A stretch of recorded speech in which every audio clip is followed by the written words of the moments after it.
वन्दे वन्दारु मन्दारमिन्दिरानन्दकन्दलम् अमन्दानन्दसन्दोहबन्धुरं सिन्धुराननम् अङ्गं हरेः पुलकभूषणमाश्रयन्ति मृङ्गाङ्गनेव मुकुलाभरणं तमालम् अङ्गीकृताखिलविभूतिरपाङ्गलीला माङ्गल्यदास्तु मम मङ्गलदेवतायाः मुग्धा मुहिर्विदधति वदने मुरारेः प्रेमत्रपा प्रणहितानि गतागतानि मालादृशोर्मधुकरीव महोत्पलेया सा मे श्रियं दिशतु सागरसन्भवायाः विश्वामरेन्द्रपदविभ्रमदानदक्षा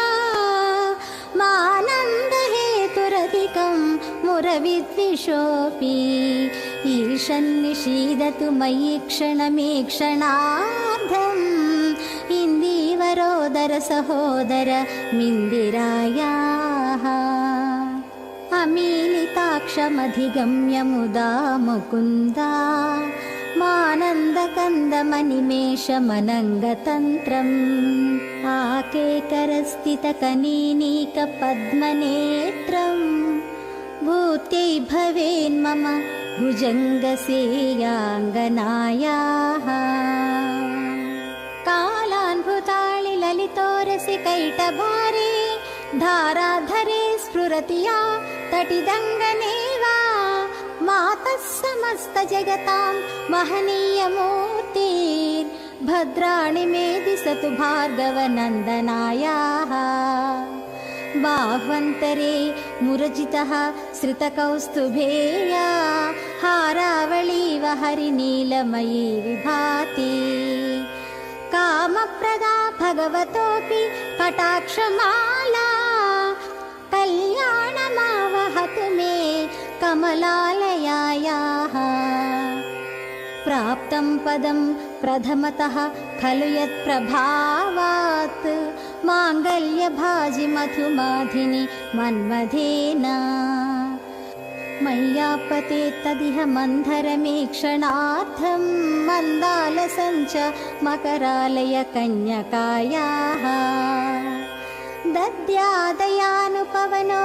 द्रविणाम्बुधारा मस्मिन्न किञ्चन विहङ्ग शिशौ विषण्णे दुष्कर्म धर्ममपनीय चिराय दूरं नारायण प्रणयिनी नयनान् भुवाः इष्टाविशिष्टमतयोऽपि नरा यया दयार्धा दृष्टास्ति विष्टपपदं सुलभं भजन्ते दृष्टिः प्रहृष्टकमलोदरदीप्तिरिष्टां पुष्टिं कृषिष्ट मम पुष्करविष्टरायाः गीर्देवतेति गरुडध्वज सुन्दरीति शेकम्भरीति शशिशेखरवल्लभेति सृष्टिस्थितिप्रलयकेलिषु संस्थिताया तस्यै नमस्त्रिभुवनैक गुरोस्तरुण्यै श्रुत्यै नमोऽस्तु शुभकर्मफलप्रसूत्यै रत्यै नमोऽस्तु रमणीय गुणार्णवायै शक्त्यै नमोऽस्तु शतपत्रनिकेतनायै पुष्टै नमोऽस्तु पुरुषोत्तमवल्लभायै नमोऽस्तु नाळीकनिभाननायै नमोऽस्तु दुग्धोदधिजन्मभूम्यै नमोऽस्तु सोमामृतसोदरायै नमोऽस्तु नारायणवल्लभायै नमोऽस्तु हेमाम्बुजपीठिकायै नमोऽस्तु भूमण्डलनायिकायै नमोऽस्तु देवादिदयापरायै नमोऽस्तु सेङ्गायुध वल्लभायै नमोऽस्तु देव्यै भृगुनन्दनायै नमोऽस्तु विष्णोरुरसि स्थितायै नमोऽस्तु लक्ष्मी कमलालयायै नमोऽस्तु दामोदरवल्लभायै नमोऽस्तु कान्ति कमलेक्षणायै नमोऽस्तु भूत्यै भुवनप्रसूत्यै नमोऽस्तु देवाधिभिरर्चितायै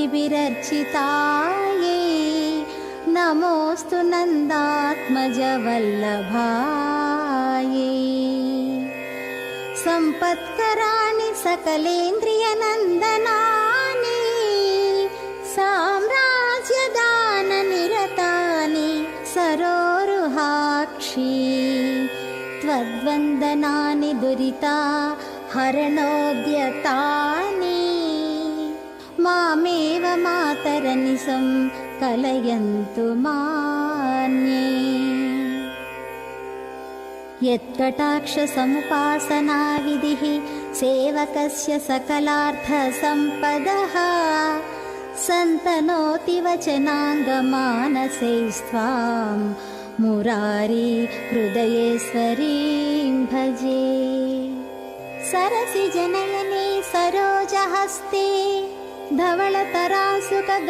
धवलतरासुकगन्धमाल्यशोभे भगवती हरिवल्लभे मनोज्ञे त्रिभुवनभूतिकरी प्रसीद मह्यम् दिग्धस्थितिभिः कनककुम्भमुखावसृष्टा स्वर्वाहिनी विमलचारुजलप्लुताङ्गी प्रातर्नमामि जगतां जननीमशेषा लोकाधिनाथ गृहिणी ममृताब्धिपुत्री कमले कमलाक्षवल्लभे त्वं करुणापूरतरङ्गितैरपाङ्गैः अवलोकय मामकिञ्चनानां प्रथमं पात्रमकृत्रिमं दयायाः बिल्वाटवी मध्यलसत्सरोजे सहस्रपत्रे सुखसन्निविष्टाम् अष्टां पदान् भोरुह पाणिपद्मां सुवर्णवर्णां प्रणमामि लक्ष्मी कमलासनपाणिना ललाटे लिखिता मक्षरपङ्क्तिमस्य जन्तोः परिमार्जय मातरङ्घ्रिणा ते धनिकद्वारनिवास दुःखदोद्रीम् अम्भोरुहं जन्मगृहं भवत्याः वक्षस्थलं भद्रगृहं मुरारेः कारुण्यतः कल्पय पद्मवासे लीलागृहं मे हृदयारविन्दम् स्तुवन्ति ये स्तुतिभिः रमाभिरन्वहं त्रयीमयीं त्रिभुवनमातरं रमाम् गुणाधिका गुरुतरभाग्यभाजिनो भवन्ति ते भुवि बुधभाविताशयाः कनकधारास्तवं यश्शङ्कराचार्यनिर्मितं त्रिसन्ध्यं यः पठे नित्यं स कुबेर समो भवेत्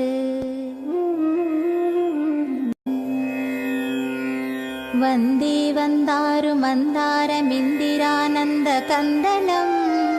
अमन्दानन्दसन्दोहबन्धुरं सिन्धुराननम्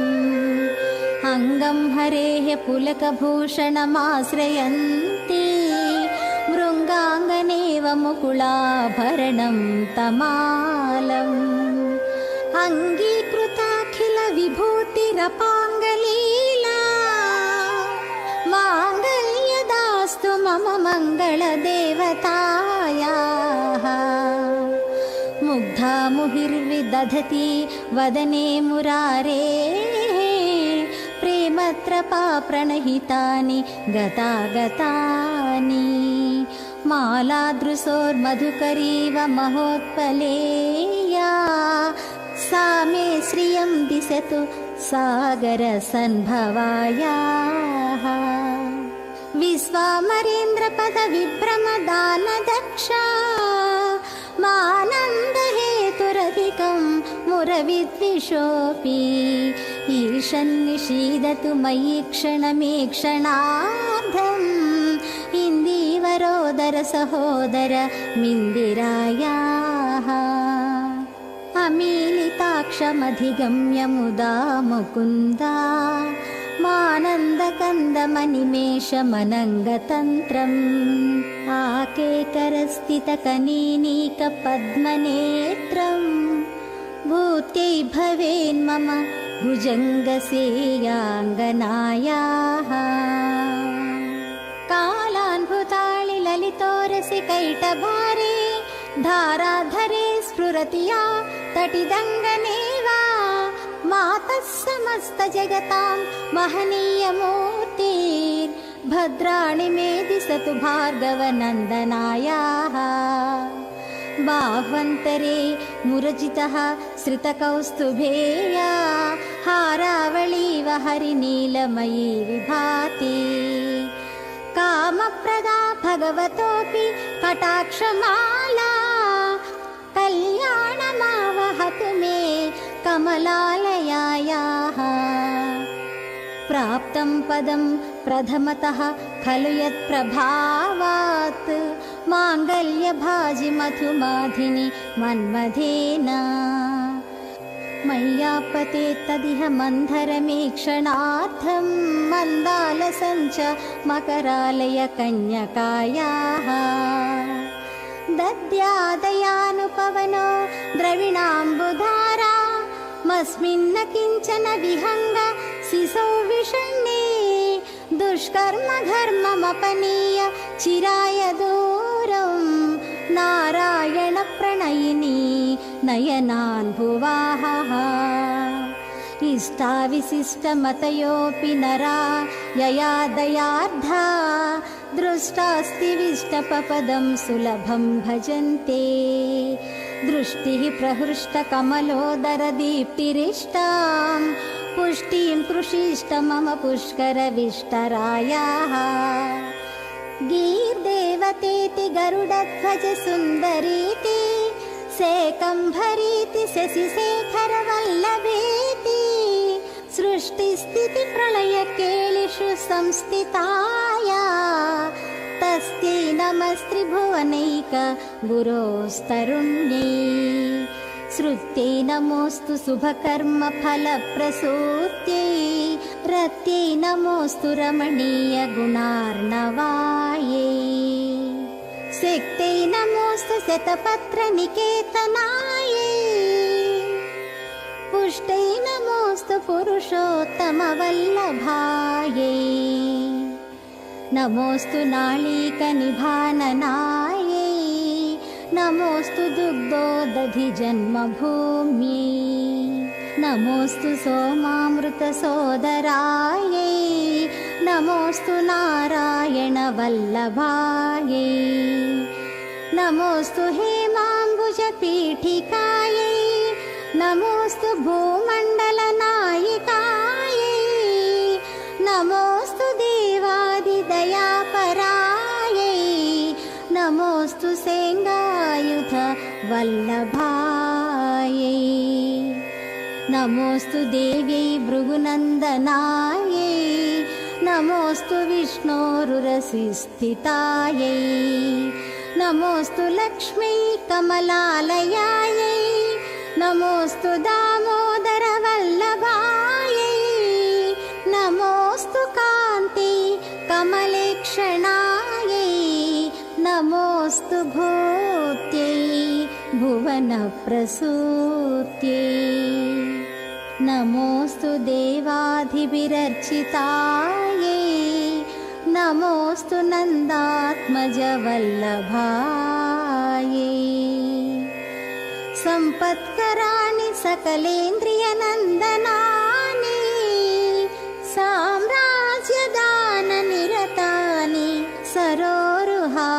मीनाक्षी त्वद्वन्दनानि दुरिता हरणोद्यतानि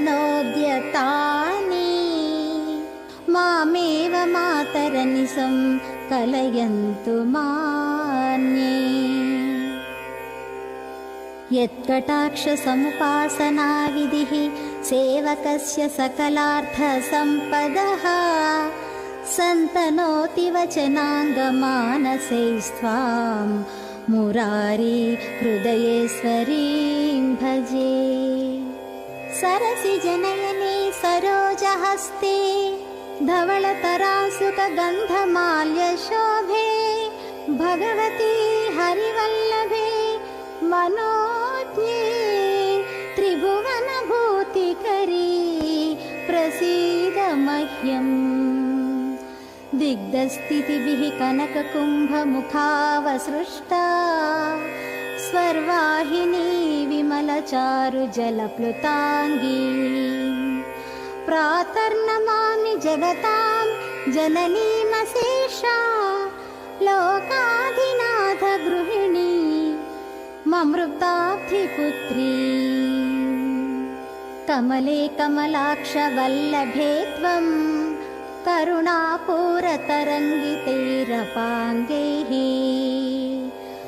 अवलोकय मामकिञ्चनानां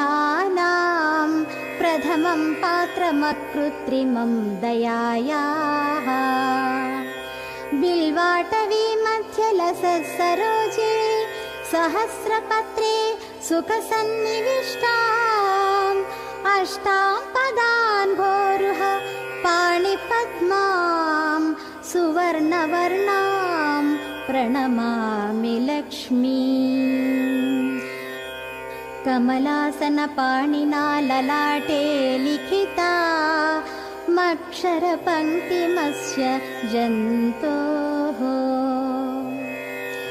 परिमार्जय मातरङ्घ्रिणा ते धनिकद्वारनिवास दुःखदोग्रीम्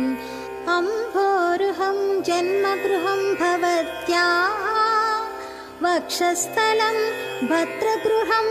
मुरारेः कारुण्यतः कल्पय पद्मवासे लीलागृहं मे हृदयारविन्दम् स्तुवन्ति ये स्तुतिभिः रमाभिरन्वहं त्रयीमयीं त्रिभुवनमातरं रमाम् गुणाधिका गुरुतरभाग्यभाजिनो भवन्ति ते भुवि बुधभाविताशयाः कनकधारास्तवं यश्शङ्कराचार्यनिर्मितं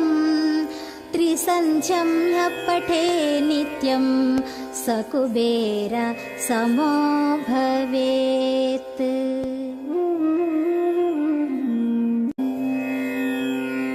वन्दे वन्दारुमन्दारमिन्दिरानन्दकन्दलम् अमन्दानन्दसन्दोहबन्धुरं सिन्धुराननम्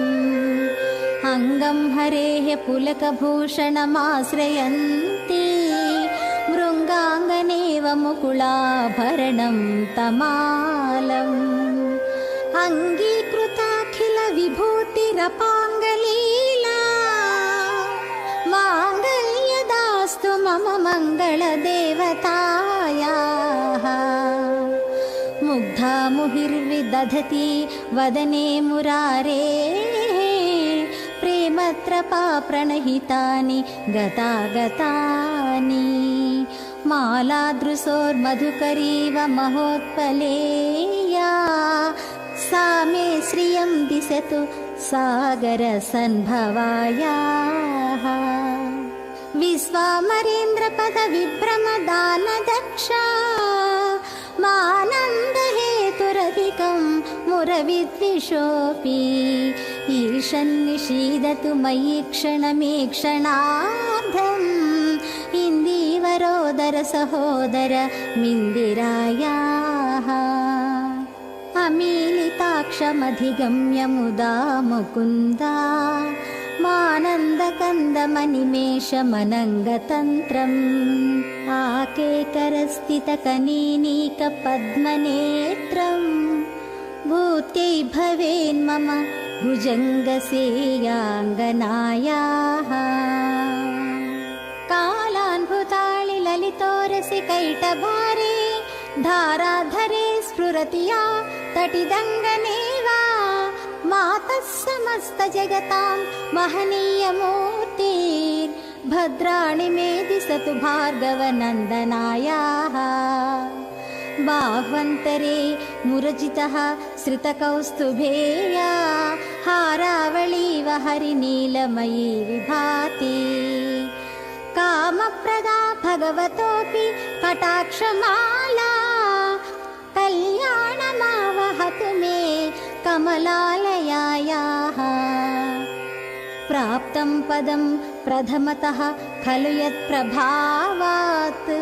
माङ्गल्यभाजि मधुमाधिनि मन्मथेन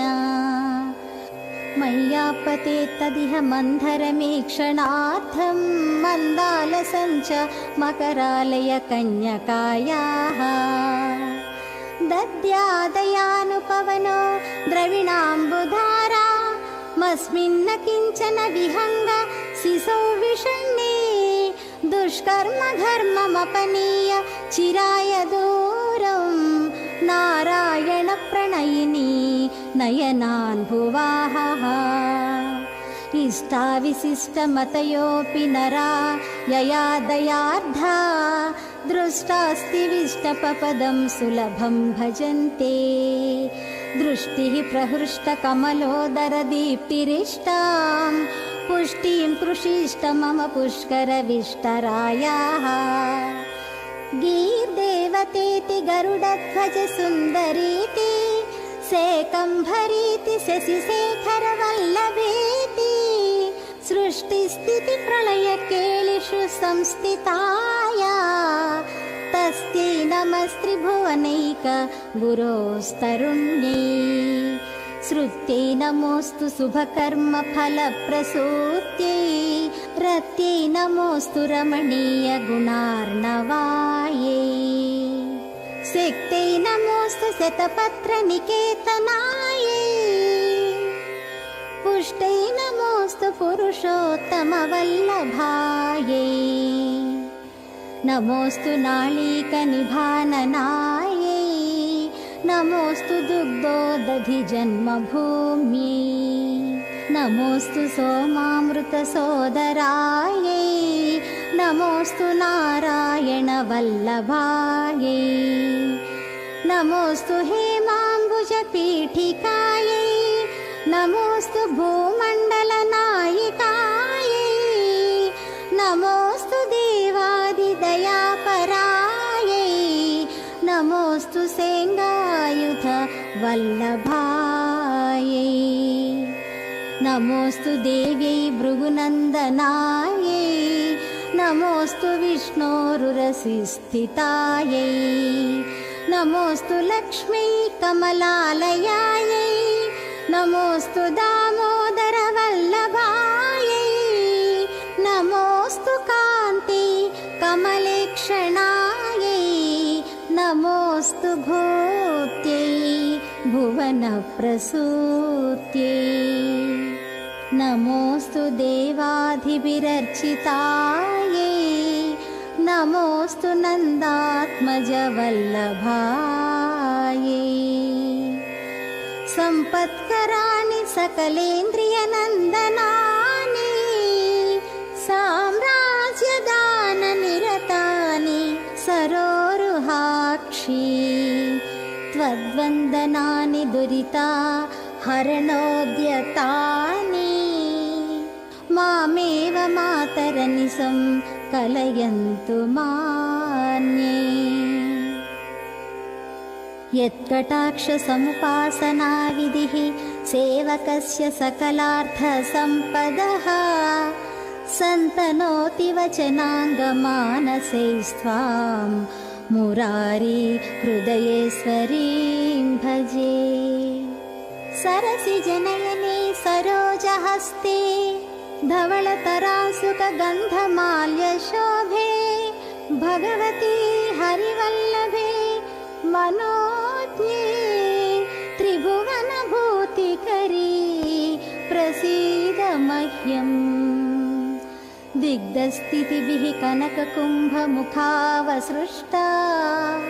स्वर्वाहिनी विमलचारुजलप्लुताङ्गी प्रातर्नमामि जगतां जननीमशेषा लोकाधिनाथ गृहिणी ममृताब्धिपुत्री। कमले कमलाक्षवल्लभे त्वं करुणापूरतरङ्गितैरपाङ्गैः अवलोकय मामकिञ्चनानां प्रथमं पात्रमकृत्रिमं दयायाः। बिल्वाटवी मध्यलसत्सरोजे सहस्रपत्रे सुखसन्निविष्टाम् अष्टां पदान् भोरुह पाणिपद्मां सुवर्णवर्णां प्रणमामि लक्ष्मी। कमलासनपाणिना ललाटे लिखिता मक्षरपङ्क्तिमस्य जन्तोः परिमार्जय मातरङ्घ्रिणा ते धनिकद्वारनिवास दुःखदोग्रीम्। अम्भोरुहं जन्मगृहं भवत्याः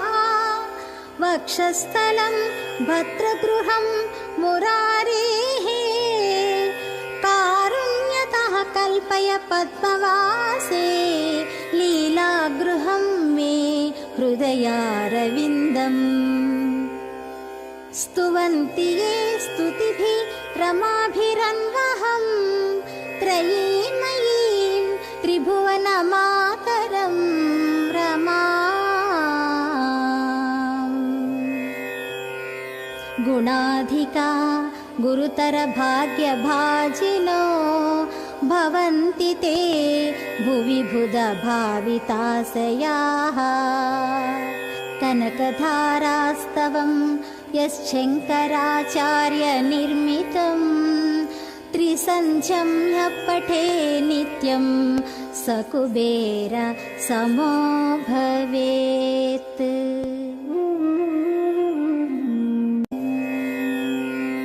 वन्दे वन्दारुमन्दारमिन्दिरानन्दकन्दलम् अमन्दानन्दसन्दोहबन्धुरं सिन्धुराननम्।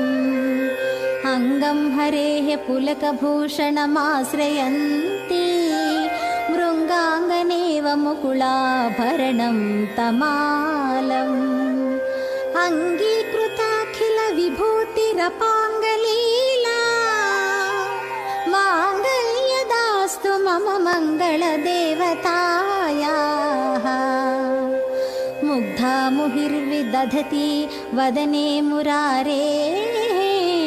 प्रेमत्रपा प्रणहितानि गतागतानि। मालादृशोर्मधुकरीव महोत्पलेया सा मे श्रियं दिशतु सागरसन्भवायाः। विश्वामरेन्द्रपदविभ्रमदानदक्षा मानन्दहेतुरधिकं मुरविद्विषोऽपि ईशन्निषीदतु मयि क्षणमीक्षणार्धम् इन्दीवरोदर सहोदर मिन्दिरायाः। अमीलिताक्षमधिगम्य मुदा मुकुन्दा मानन्दकन्दमनिमेषमनङ्गतन्त्रम्। आकेकरस्थितकनीनीकपद्मनेत्रम् भूत्यै भवेन्मम भुजङ्गसेयाङ्गनायाः। कालान्भुताळि ललितोरसि कैटभारे धाराधरे स्फुरति या तटिदङ्गनेवा। मातः समस्तजगतां महनीयमूर्तिर्भद्राणि मे दिशतु भार्गवनन्दनायाः। बाह्वन्तरे मुरजितः श्रितकौस्तुभेया हारावळीव हरिनीलमयी विभाति कामप्रदा भगवतोऽपि कटाक्षमाला कल्याणमावहतु मे कमलालयायाः प्राप्तं पदं प्रथमतः खलु यत्प्रभावात् माङ्गल्यभाजि मधुमाधिनि मन्मथेन मय्यापते तदिह मन्धरमेक्षणार्थं मन्दालसञ्च मकरालय कन्यकायाः दद्यादयानुपवनो द्रविणाम्बुधारा मस्मिन्न किञ्चन विहङ्ग सिसौ विषण्णे दुष्कर्म घर्ममपनीय चिराय दूरं नारायण प्रणयिनी नयनान् भुवाः इष्टाविशिष्टमतयोऽपि नरा यया दयार्धा दृष्टास्ति विष्टपपदं सुलभं भजन्ते दृष्टिः प्रहृष्टकमलोदरदीप्तिरिष्टां पुष्टिं कृषिष्ट मम पुष्करविष्टरायाः गीर्देवतेति गरुडध्वज सुन्दरीति सेकम्भरीति शशिशेखरवल्लभेति सृष्टिस्थितिप्रलयकेलिषु संस्थिताया तस्यै नमस्त्रिभुवनैक गुरोस्तरुण्यै श्रुत्यै नमोऽस्तु शुभकर्म फलप्रसूत्यै रत्यै नमोऽस्तु रमणीय गुणार्णवायै शक्त्यै नमोऽस्तु शतपत्र निकेतनायै पुष्टै नमोऽस्तु पुरुषोत्तमवल्लभायै नमोऽस्तु नाळीकनिभाननायै नमोऽस्तु दुग्धोदधिजन्मभूम्यै नमोऽस्तु सोमामृतसोदरायै नमोऽस्तु नारायणवल्लभायै नमोऽस्तु हेमाम्बुजपीठिकायै नमोऽस्तु भूमण्डलनायिकायै नमोऽस्तु देवादिदयापरायै नमोऽस्तु सेङ्गायुध वल्लभायै नमोऽस्तु देव्यै भृगुनन्दनायै नमोऽस्तु विष्णोरुरसिस्थितायै नमोऽस्तु लक्ष्मी कमलालयायै नमोऽस्तु दामोदरवल्लभायै नमोऽस्तु कान्ति कमलेक्षणायै नमोऽस्तु भूत्यै भुवनप्रसूत्यै नमोऽस्तु देवाधिभिरर्चितायै नमोऽस्तु नन्दात्मजवल्लभायै सम्पत्कराणि सकलेन्द्रियनन्दनानि साम्राज्यदाननिरतानि सरोरुहाक्षी त्वद्वन्दनानि दुरिता हरणोद्यतानि मामेव मातरनिशं कलयन्तु मान्ये यत्कटाक्षसमुपासनाविधिः सेवकस्य सकलार्थसम्पदः सन्तनोति वचनाङ्गमानसैस्त्वां मुरारी हृदयेश्वरीं भजे सरसिजनयने सरोजहस्ते धवलतरासुकगन्धमाल्यशोभे भगवती हरिवल्लभे मनोज्ञे त्रिभुवनभूतिकरी प्रसीद मह्यम् दिग्धस्थितिभिः कनककुम्भमुखावसृष्टा स्वर्वाहिनी विमलचारुजलप्लुताङ्गी प्रातर्नमामि जगतां जननीमशेषा लोकाधिनाथ गृहिणी ममृताब्धिपुत्री कमले कमलाक्षवल्लभे त्वं करुणापूरतरङ्गितैरपाङ्गैः अवलोकय मामकिञ्चनानां प्रथमं पात्रमकृत्रिमं दयायाः बिल्वाटवी मध्यलसः सरोजे सहस्रपत्रे सुखसन्निविष्टाम् अष्टां पदान् भोरुह पाणिपद्मां सुवर्णवर्णां प्रणमामि लक्ष्मी कमलासनपाणिना ललाटे लिखिता मक्षरपङ्क्तिमस्य जन्तोः परिमार्जय मातरङ्घ्रिणा ते धनिकद्वारनिवास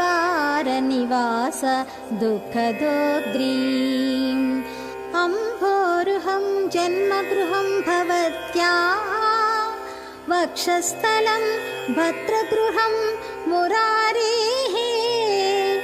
कारुण्यतः कल्पय पद्मवासे लीलागृहं मे हृदयारविन्दम्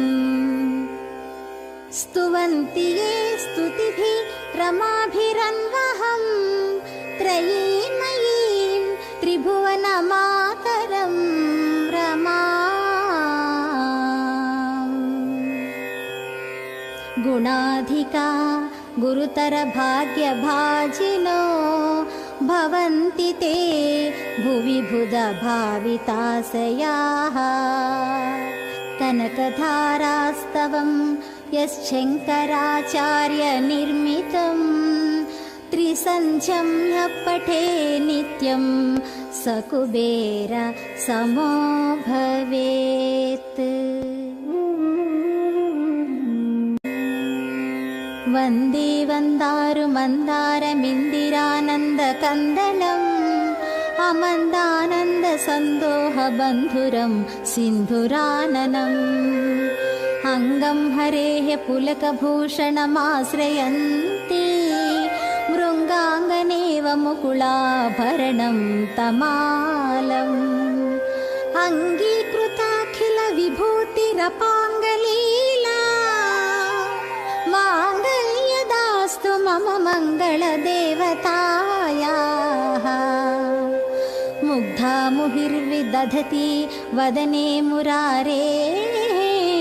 प्रेमत्रपा प्रणहितानि गतागतानि मालादृशोर्मधुकरीव महोत्पलेया सा मे श्रियं दिशतु सागरसन्भवायाः विश्वामरेन्द्रपदविभ्रमदानदक्षा मानन्दहेतुरधिकं मुरविद्विषोऽपि ईशन्निषीदतु मयि क्षणमेक्षणार्धम् इन्दीवरोदर सहोदर मिन्दिरायाः अमीलिताक्षमधिगम्य मुदा मुकुन्दा मानन्दकन्दमनिमेषमनङ्गतन्त्रम् आकेकरस्थितकनीनीकपद्मनेत्रम्